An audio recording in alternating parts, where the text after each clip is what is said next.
29వ European union film festival హైదరాబాద్లో జరగబోతోంది. Hyderabad film క్లబ్లో ఆధ్వర్యంలో డిసెంబర్ 6 నుంచి 15 వరకు 10 రోజుల పాటు ప్రసాద్ ల్యాబ్స్ ప్రివ్యూ థియేటర్లో ఈ వేడుక జరగనుంది. ఈ వేడుకకు సంబంధించిన వివరాలను వెల్లడించేందుకు సారథి స్టూడియోస్లో ఏర్పాటు చేసిన ప్రెస్ మీట్లో Telugu film directors association president Veerashankar, senior దర్శకుడు Relangi Narasimharao, Hyderabad film club president KV Rao తదితరులు పాల్గొన్నారు.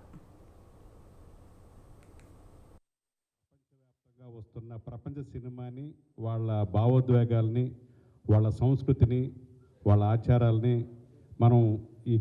మనం సినీ గోయర్స్గా, సినిమా లవర్స్గా మనం చూడగలుగుతున్నాం. So Hyderabad film club golden jubilee year ఇది. సో దానికి కూడా 50 ఏళ్ళుగా ప్రకాష్ రెడ్డి గారి కృషి. ఈ Hyderabad film club 29th European film festival జరుగుతోంది. డిసెంబర్ 6 నుంచి 15th వరకు ప్రసాద్ ల్యాబ్లో ఈ ఫంక్షన్ జరుగుతోంది. ఈ ఫెస్టివల్కి 24 కంట్రీస్ నుంచి 24 మూవీస్ వస్తాయి. సో విభిన్న జాతుల గురించి విషయాలని తెలుసుకోవడానికి ఈ ఫెస్టివల్ అందరికీ చాలా ఉపయోగపడుతుంది. హైదరాబాద్ క్లబ్ ఇంతకుముందు 6 యూరోపియన్ ఫిల్మ్ ఫెస్టివల్ జరిపింది. ఇది 7వ ఫిల్మ్ ఫెస్టివల్. ఇంకా హైదరాబాద్ ఫిల్మ్ గురించి చెప్పాలంటే హైదరాబాద్ ఫిల్మ్ క్లబ్ స్థాపించి 50 ఏళ్ళు అయింది.